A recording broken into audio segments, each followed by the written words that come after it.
You're at an airport. Your laptop joins a network called free airport Wi-Fi, and you need to check your bank balance. But is it safe? The fear is real, but the mechanics have changed. Most modern traffic is encrypted by default, yet the network can still see which domains you visit, and a fake access point with a similar name can redirect you to a lookalike login page. The threat model is not what the old horror stories describe. Public Wi-Fi is any open or shared network you find in cafes, airports, hotels, and libraries. These networks are typically unencrypted at the link layer, meaning anyone with the right tools can see the traffic passing through them. But the network itself is just a medium. It carries data between your device and the internet. What it can observe is metadata, the addresses of the websites you visit, the timing and size of your requests, and the devices connected. It cannot see the content of encrypted traffic. Padlock versus no padlock, no padlock. Your data is sent in plain text, so anyone on the same Wi-Fi can read it. The S means the connection is scrambled. Your data is protected from snoopers. The S in HTTPS is the difference between a postcard and a sealed envelope. Real versus fake network. A fake network with a similar name. Your device might auto-connect and the attacker can see your traffic.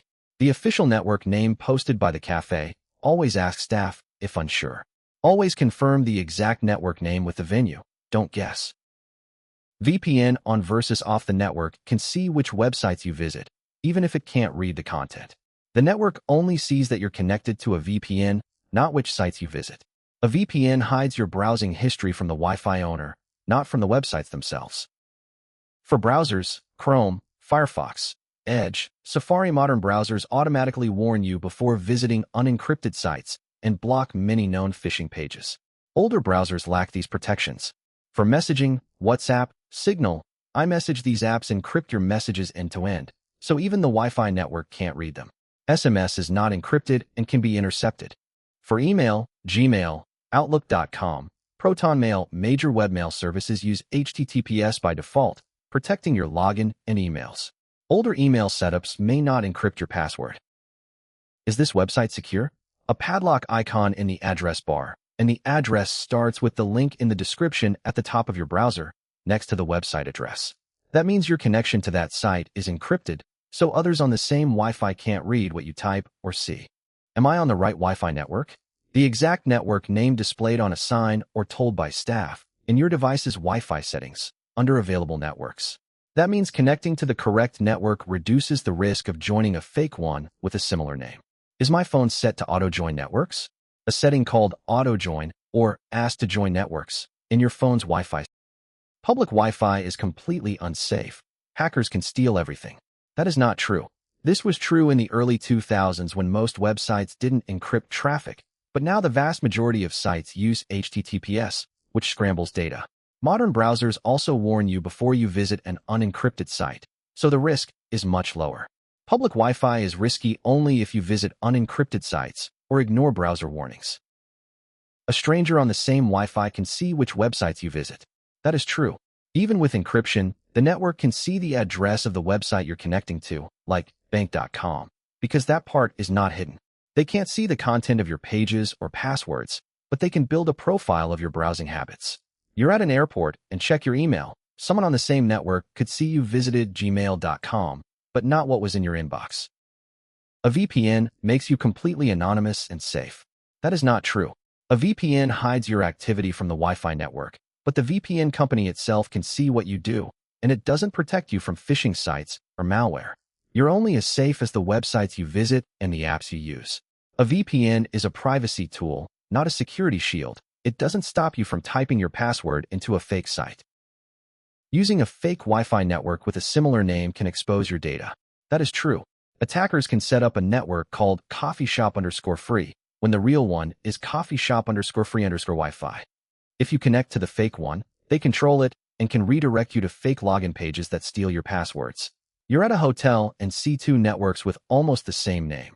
You pick the one with more bars, but it's a trap set by someone in the lobby. If a website has a padlock, it's safe to enter your credit card. That is not true. The padlock only means the connection is encrypted, not that the website is trustworthy. A phishing site can also have a padlock if it's set up with a free certificate. The padlock means your data is scrambled in transit, but the site itself could still be a scam. Websites that show a padlock HTTPS, protect your data in transit. That is true. The padlock means your connection to that site is scrambled, so anyone on the same Wi-Fi can't read what you type or what the site sends back. This is true for most modern websites, but not all.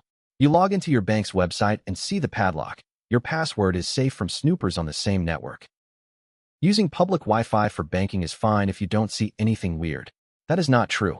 Even if everything looks normal, a fake network could redirect you to a lookalike banking site that looks identical but steals your credentials. You might not notice until it's too late. Sensitive transactions like banking are safer on a cellular network, 4G/5G, or a trusted home network. Your phone and computer can automatically join fake networks. That is true. Devices remember networks you've used before and will auto-connect to any network with the same name. If an attacker creates a network called Starbucks and you've connected to that before, your device may join it without you noticing. You walk into a cafe and your phone connects to free_Wi-Fi because you used it last week, but this time it's a different, malicious network with the same name. Turning off Wi-Fi when not in use is enough to stay safe. That is not true. Turning off Wi-Fi prevents auto-joining fake networks, but it doesn't protect you if you do connect to a risky network. A VPN hides your browsing activity from the Wi-Fi network. That is true. A VPN creates a secure tunnel between your device and a server, so the Wi-Fi provider only sees that you're connected to the VPN, not which websites you visit. It doesn't protect you from fake websites or malware, though. You use a VPN at a hotel, and the hotel's Wi-Fi can't see that you're checking your bank account. They just see encrypted traffic to the VPN server. In summary, public Wi-Fi is not the boogeyman it used to be. Since around 2017, most websites and apps scramble your data, so a stranger on the same network can't read your messages or passwords just by sniffing. The bigger dangers are connecting to a fake network with a similar name, or visiting a site that still uses the old unencrypted HTTP address. If you stick to well-known apps, use a modern browser, and avoid typing sensitive info on sites that don't show the padlock, you're fine. For extra peace of mind, use a VPN, but it's not a magic shield. It just hides your activity from the Wi-Fi owner, not from the website you're visiting. When in doubt, use cellular data for banking and other high-value transactions. Thanks for watching.